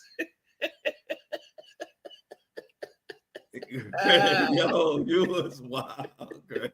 Bro. It wasn't just me, bro. It wasn't just me. It was. We used to do. Tell me this, bro. You had to do this, bro. In elementary school, when your teacher would go like to the office, they'd be like, okay, I got to go to the office. I'll be back in 15, 20 minutes. Everybody stay in your seat, blah, blah, blah. that would be the time where you would go in the front of the class and do the same thing with whatever girl you wanted to do it with. Or, I mean, she would have to reciprocate, of course. But, man, I done seen so many in the front of the classroom tongued out. Hey, look, we need to find out what school you went to, Greg. We need to find out what this school is teaching, man. Selby Elementary School, man. Yeah, y'all was classic. Yeah, bro. Y'all was too much for us. We wasn't that advanced as Shaker. But it wasn't like we was creating this. This was like what the others before us was doing as well. We was just following suit. You know what I'm saying? So yeah, bro, that used to be crazy, man. I don't know what made me think. But anyway, so yeah, 6th grade, man, I became. Hey, Greg, let me tell you something about Shaker. You would have been expelled. No, if we would have got caught, we would have been done for sure. We just didn't. We never got caught. Hey, look, you wasn't even done. You was expelled from the whole. Shaker was one of those schools back when I went there. Not now. I mean, they done turned whatever. Shaker was one of them schools. When you have a moment that you think you're doing too much, one of them kid moments, man, you be expelled. Be like, nah, you can't even go to a Shaker school no more. You off in Cleveland. Like Shaker was like strict. Now people still broke the rules, but when you broke them, man, it wasn't one of them schools where they just did a lot of talking. They was like expel, suspend. That was Shaker. So it was like the little stories I would tell wouldn't have nothing on your elementary stories, Craig, because they had us shook to do too much. The baddest thing we did is every time it was recess, we was happy we could just go out and start cussing like sailors. That's all. That was our being bad. We used to go, hey, look, you know how you be, we get out on the playground, you know, we 8, 5, 7 years old. Hey man, what the F that? You know, it ain't even making no sense. That B don't know what that be. F, we be laughing. So it's like that was our escape. Like we be perfect Samaritans in class. And boy, if you could have heard what our little 7-year-old, 6-year-old, then suck my D. What the F? You know what I'm saying? Like we were just cussing for no reason. Like when I look back, I was like, I hope my son and them don't talk like we used to be talking on the playground. That was our thing, though. Cussing at recess. Especially once you got good at it, you know what I mean? It's once you got good at cussing, you be cussing for no reason, huh? Yeah, my shoe untied. Why would my MF shoe untied? Yeah, man, F that shoe. You know, you just wanted to say, you just wanted to cuss. But yeah, bro. So that was Shaker, man. It was just like you want to hear a bunch of 6 and 7-year-olds. Sounded like Bernie Mac cussing on the playground. That's what we was doing. Yeah, we was cussing on the playground. That was our thing, though. But yeah, I miss those days. Yeah, man, we had some fun, man. Like Lauren said, just cussing just to cuss. Yes, bro. That MF, that MF don't know what F. You be like, that don't even make sense. Like, so I'm just cussing, baby. This is just cussing grounds. It ain't about, we don't even know how to cuss. You don't even know how to do it. You just said know how to cuss. I'm about to get me some of that F, the B. They don't even go together, bro. What are you talking about? I'm just letting the F-bombs fly.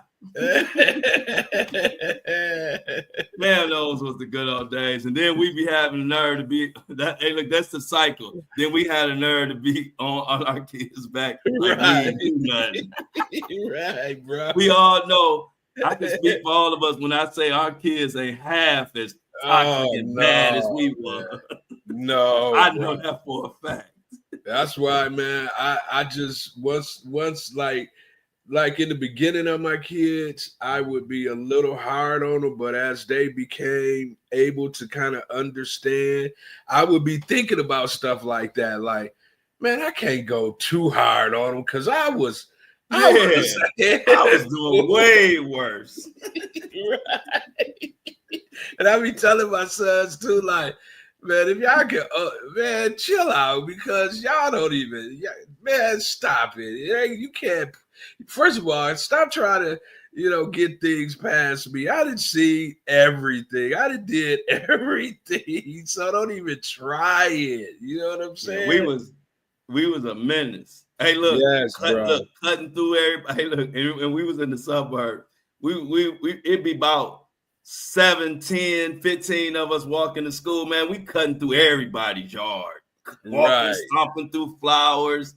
Imagine cutting through, because I don't know if y'all used to do that, but we would cut through yards to get through. And I'm talking about nobody we knew. It was just like all kind of people. We'd be destroying people's garden. When you're a kid, you don't know. We didn't do all the destruction on purpose. It was just we was cutting through people's yard.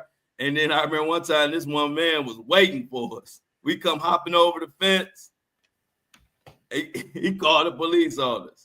That'd have been my dad, bro. If you your dad was like, yeah, he was plotting on us. Man, he would have snitched on you so crazy. Because back then it was like parents could, people could almost like whoop other kids. Yeah, they could. You know what I'm saying? So if you was doing something like you wasn't supposed, not a real whooping, but they might grab you and bow, bow, bow, and be like, and I'm about to call your mom and daddy and tell them what you did. And that would be worse than that would be worse.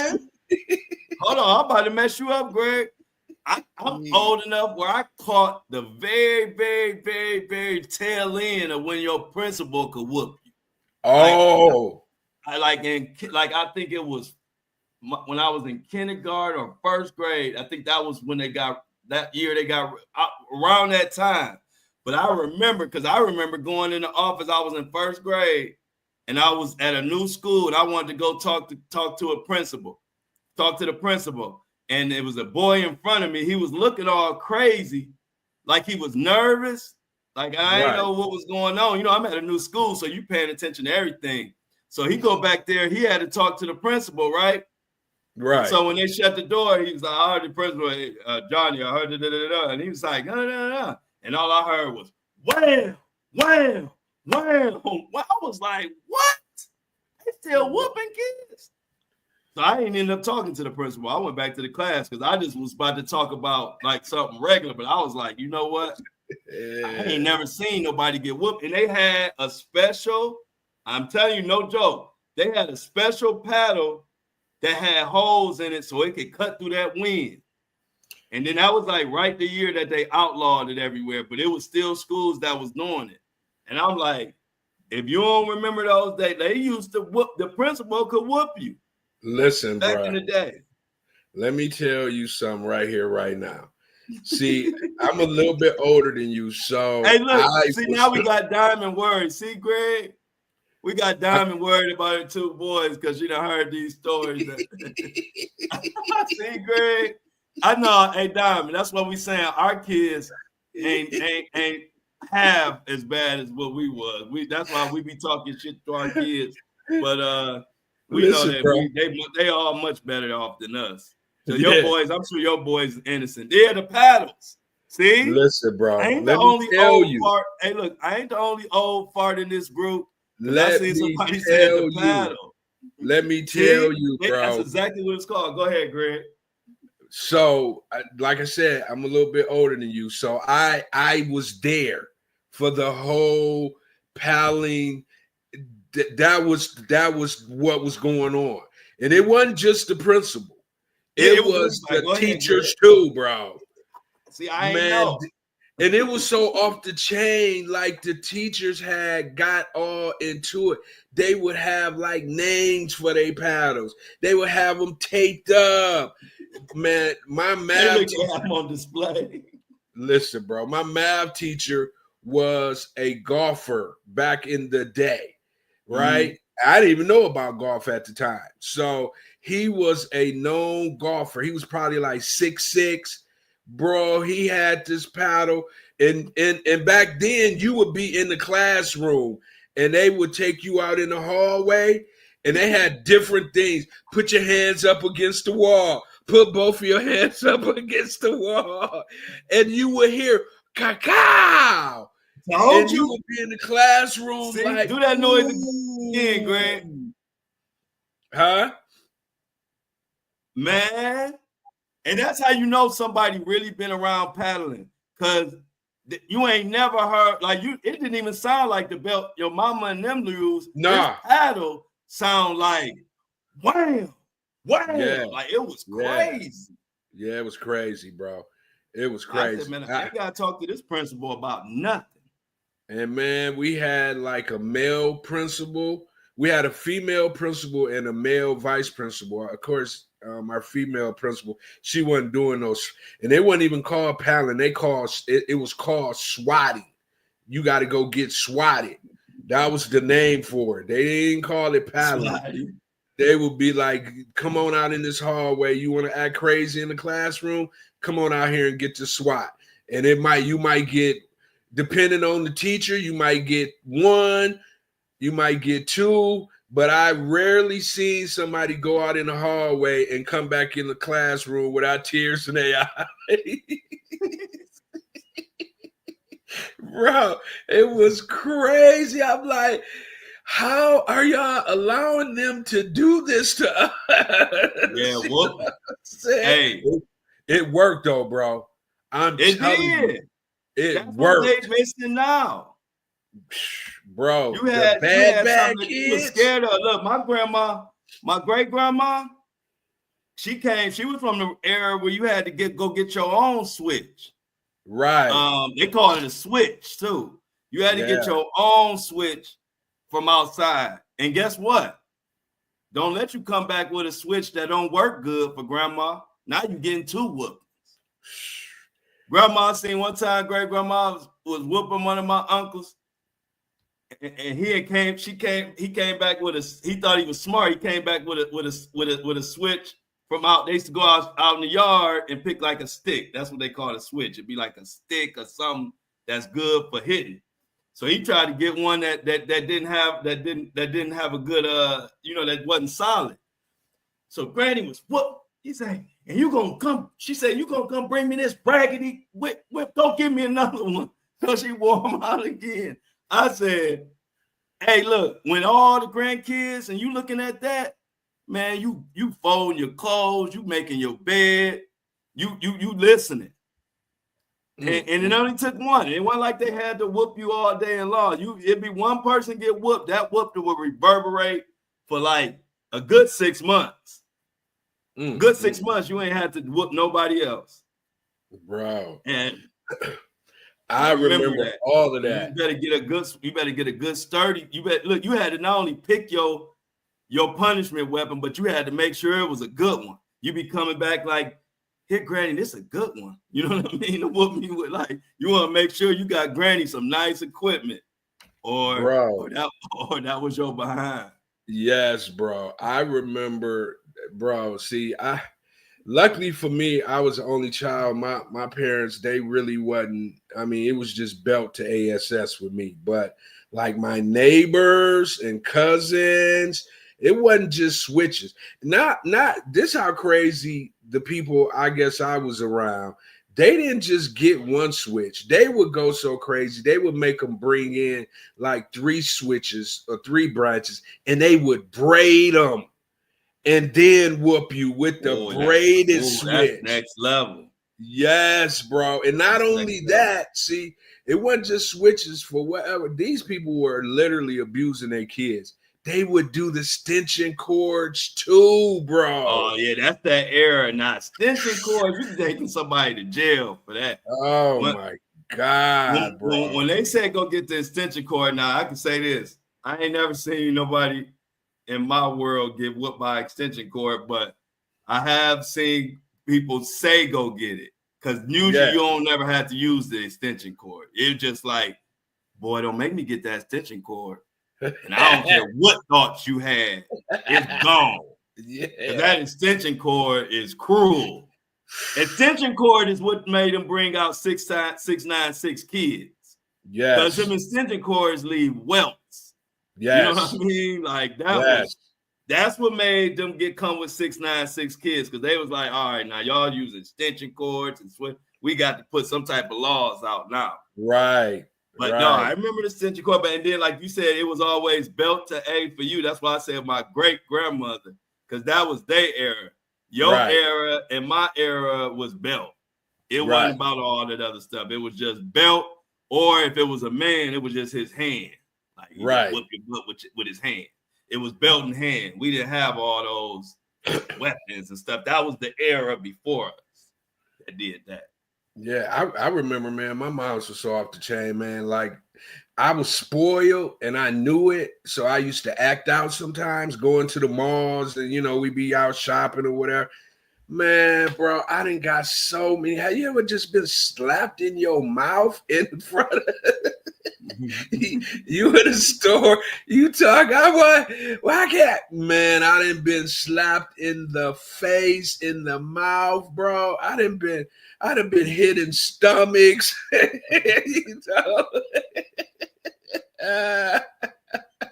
My moms did not play, bro. She did not play. You think you smart? Okay. Man, my mama used to pinch me so hard, bro. I thought I was gonna die, bro. Pinch game crazy. The pinch game was crazy, wasn't it? Pinch game was great. Hey, look, I will put that up there with the cruel. Some of the stuff we went through was cruel. I remember the pinch though, because the pinch was what they liked about the pinch was like a silencer. It was silent, bro. It was like a gun with a silencer. Like they could pinch the heck out of you in grocery store, and nobody in the store knew why your face or why you were screaming, because that pinch would come from up under somewhere. So the pinch was used in public, but it was actually more powerful than the belt. It was, bro. It was, bro. It would break you down, bro. You could use the pinch in church. Yes. That's how dangerous the pinch was, and nobody would know nothing. But hey, look, after that pinch, Greg, tell the chat. After that pinch, you ain't do whatever you was doing because you didn't want another one. Nah. Nah, you straighten all the way up, bro. I promise you. Because they knew, and they would hold it too. It wouldn't just be like, no, They would grab you wherever and just all they might hold it for a second and then release. Your pain would catch up with you. You know what I'm saying? Yeah. It would just be Lauren said she had experienced the wooden spoon. Oh yeah, I mean, bruh. When y'all think about what you can't do these days, how many cases would our parents have caught back in the day with today's rules? Oh my God, bro! All our parents would be locked up right now. Like, do you look at what the rules is now compared to back then? It's crazy, bro. And what's crazy, it seems like we end up, because of all that abuse, we end up being better human beings. That's what's crazy. They beat the citizenship out of us. Like, you're gonna be a good person. You don't have a choice. Man, what we got on the docket, Greg? Man, you see what Denny's doing? Man, y'all know I've been destroying Denny's in my whole career. Denny's started reporting my videos. What Denny's done did? I done been a part of many boycotts on Denny's. What the hell Denny's done did now? So Denny has announced that it will be implementing an egg surcharge, passing the rising cost of eggs onto its customers. Due to the nationwide egg shortage and increased cost of eggs, some of our restaurant locations will need to temporarily add a surcharge to every meal that includes eggs. Denny's told CNN in a statement. This pricing decision is market by market and restaurant by restaurant due to the regional impacts of the egg shortage. The egg shortage is driven by an ongoing bird flu outbreak that has decimated flocks across the U.S. since the beginning of 2022. Egg supplies have dwindled and prices have soared as a result, forcing many businesses to adapt. Denny's, bro. Screw Denny's. I'm sick of Denny's. And when eggs was super cheap, you wasn't giving us no super deal. Now the eggs expensive, you want to pass the buck. Denny on the list. How is Denny's even still in business? Tell me that. They master being the only people open at certain times. Like they only where you gotta go to them. That's how they survive. If you ever notice, Denny's typically they'll be where people at, but a lot of Denny's be in weird areas. But yeah, I'm with you. They should have been done like 30 years ago. Denny's shouldn't have made it to the 2000s. They was like the first open racist restaurant ever, right? Yeah, that I know of. They was the first ones that people was like, saying no to Denny's because of their racism. Right. But, yeah, I don't like Denny's. Yeah, I think I might have eaten at Denny's probably like twice in my entire life. So they gonna pass on the egg prices. Yeah. So if you go to Denny's, don't order eggs because you can order eggs, but you're gonna be paying a surcharge as if you in a fine 5-star restaurant or something. You know what I'm saying? Yeah, bro. I couldn't believe that when I saw. I was like, man, this whole egg epidemic ain't no joke, right? And the funny thing is, I don't know how long they've been talking about eggs, but y'all know I've been complaining about egg prices for a long time. Now Denny's trying to make a charge for them, right? An extra charge. Ain't nobody else doing that though. Exactly. That's why I would say, you know what? Well, I don't want nothing from y'all then. Y'all so greedy. So in other words, what you're saying is you're not able to get over on us on eggs because you actually have to pay for them now. So now you want to pass the charge over. I'll pass. It's too many other restaurants. I'm done with Denny's. I don't like it. I don't like it either. That's how I don't like it for sure. Hey, did you see ASAP Relly? Yeah, he's suing. Yeah, civil lawsuit against ASAP Rocky. Trial date set for next year. Now he might get paid on that though. You know how that go. Man, he better just hope some don't. We don't. Hey, I'm gonna just keep it at that. That's a long time. We don't be talking about something allegedly. Yeah, that's a long time, man. You dealing with a billionaire, really.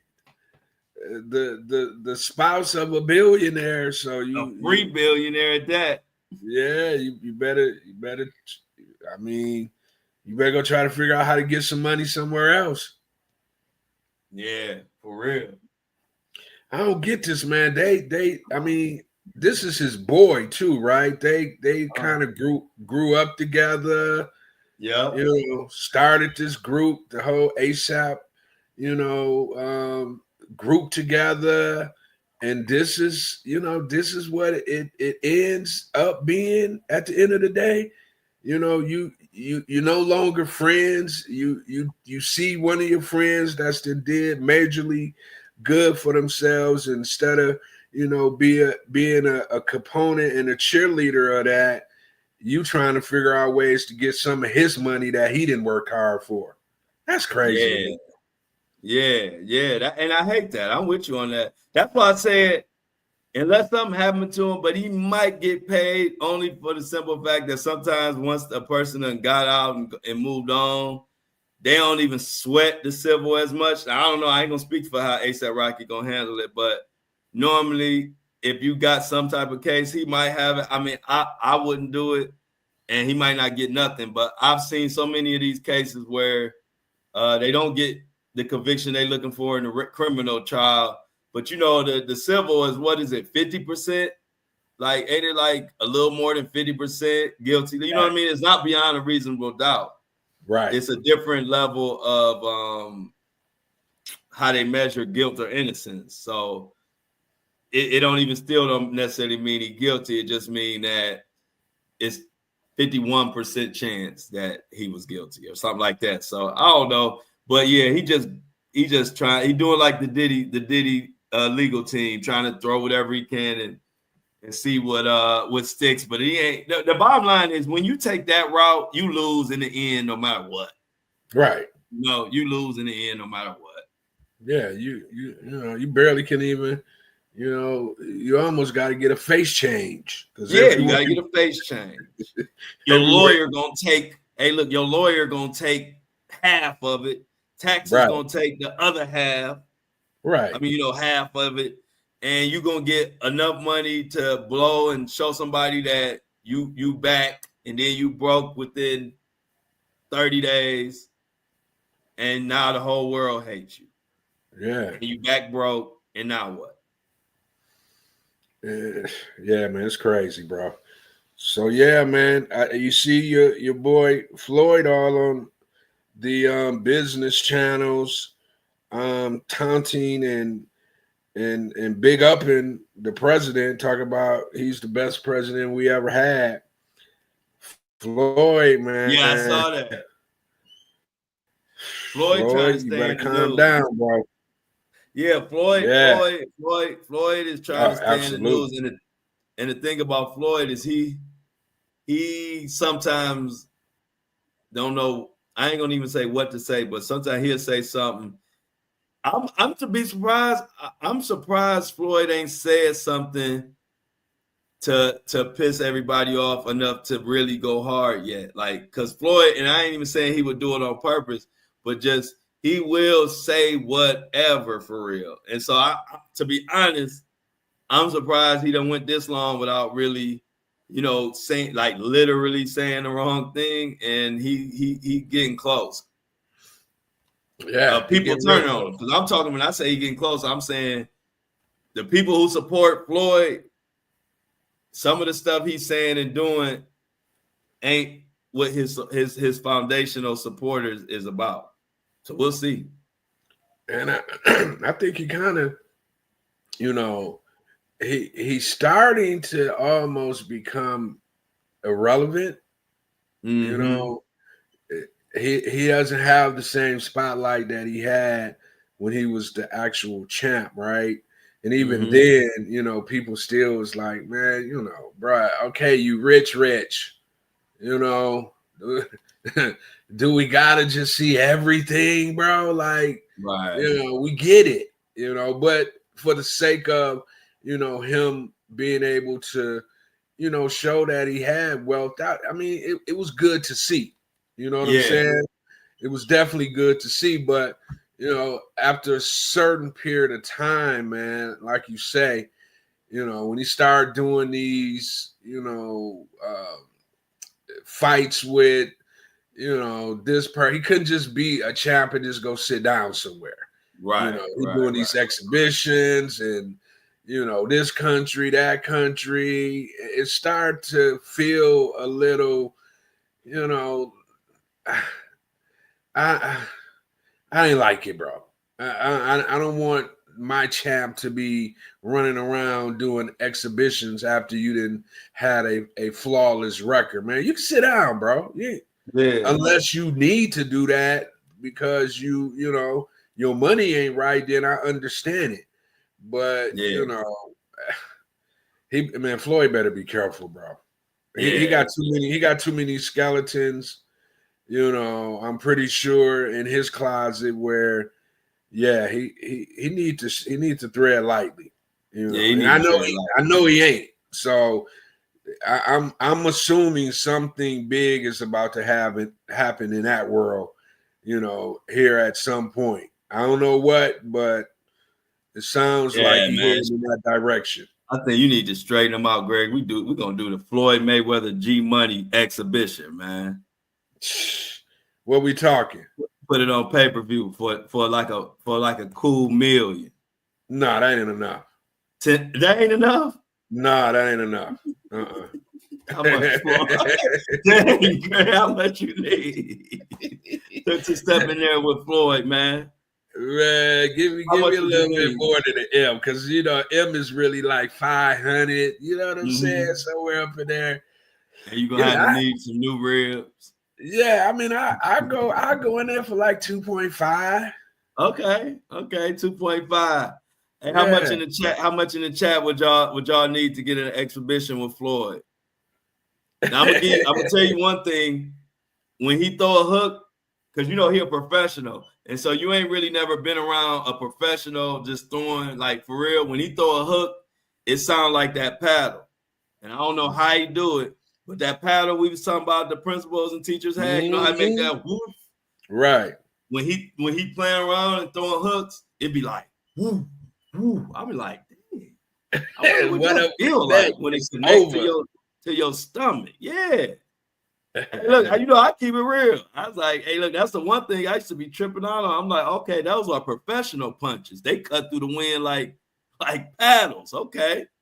No wonder when you see boxers, you see them, some of them get hit in their kidney or their stomach area, and you don't think nothing really happened, and they be down for an hour. You be like, dang, that's all it took. But nah, them punches is different. I gotta say that. I ain't never seen nobody throw a couple hooks in the air and it sounded like that. I was impressed. I said, okay, so this is what professional fighting, this is the difference right here. Man, I love Floyd, man. And he from Michigan. So you know what I'm saying?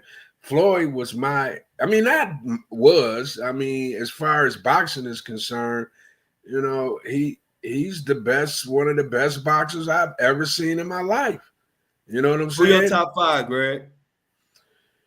Oh, man, I liked Ali, Floyd, Tommy Hearns, Sugar Ray, and Roberto Duran. That's so 5. You said Ali, Floyd, Sugar Ray, Tommy Hearns. Not the original Sugar Ray. No, the 80 Sugar Ray or the original? The 80 Sugar Ray. The quickest light. 80 Sugar Ray over the original. That's the first. Go ahead. Yes. And then I gotta go with Roberto Duran, man. Okay. Because I'm from that era of boxing. Like, you know, I mean, I like the new era too, but them guys, they set the tone. You know, them Sugar Ray, Tommy Hearns fights back in the day, blockbusters. You know what I'm saying? Yeah. And Sugar Ray was so like sweet with it, man. Just aha. Had them quick feet, man. Had the Jerry curl. And then of course Ali was Ali, and then Floyd is Floyd, and then Roberto Duran just was like that, you know, that tough. Hands of steel, had a glass jaw. Yeah, man, them would be my top 5. I could sprinkle a couple others in there, but that would be my top 5. What about yours? I got Ali and Floyd. I got the original Sugar and the other Sugar, both Sugars. And man, I as far as a dark horse that nobody really give no credit to, man, I used to love Sweet Pea, man. I just think I like the underdog that nobody will put him up there, but Sweet Pea was ridiculous, bro. Yeah, Sweet Pea. He the only one that Floyd actually give it up to. Yeah, he put them hands on Floyd a little bit, didn't he? Huh? Didn't he put them hands on Floyd a little bit? Yeah. Floyd give it up to Sweet Pea. So I throw Sweet Pea in mine, but I was a big Sugar fan for sure. Ali, of course. And like I said, 2 Sugars and the Sweet Pea, but there was so many out there. You know, like you said, I think the golden era was with Sugar and Tommy Hearns and Marvelous Marvin Hagler. I think that was the golden era of boxing to me. Yeah, Marvelous almost snuck in there. Even Tyson too. Tyson, I almost put Tyson in there as well, but Tyson just, it was almost like he was an anomaly. Yeah, if I say top 5 impact and just the biggest fighters, the whatever you want, like just name wise and what they brought to the game and the eyes they put on the game, Tyson definitely in my top 5. But if I'm talking straight skill, you know what I mean? That's the only reason I kind of don't have them. But if we just talk about top 5 fighters, period, just how big they were at their time or what they brought, like I said, I definitely would have Tyson in my top 2 if that was the case. But yeah, man, that was the golden era. So y'all, what we always do about this time, we about to get ready. So look, what we about to do, Greg, is everybody report. I'm gonna send the instructions in the group me. 6 p.m. Today we having the first closed house panel. Breakfast for dinner. We talking about the blackout, DEI, and what companies we not messing with. If you're not in the group me, get with DM me. So I can send you the link. You can DM me on Instagram. That'd probably be best. All right, Minnie, send me that list. We could probably definitely go over that list and they can go over the list in the panel. So perfect. Send me the list. And after this, me and Greg about to holler, and I'm gonna give y'all the instructions on the panel tonight. Much love. I'm out.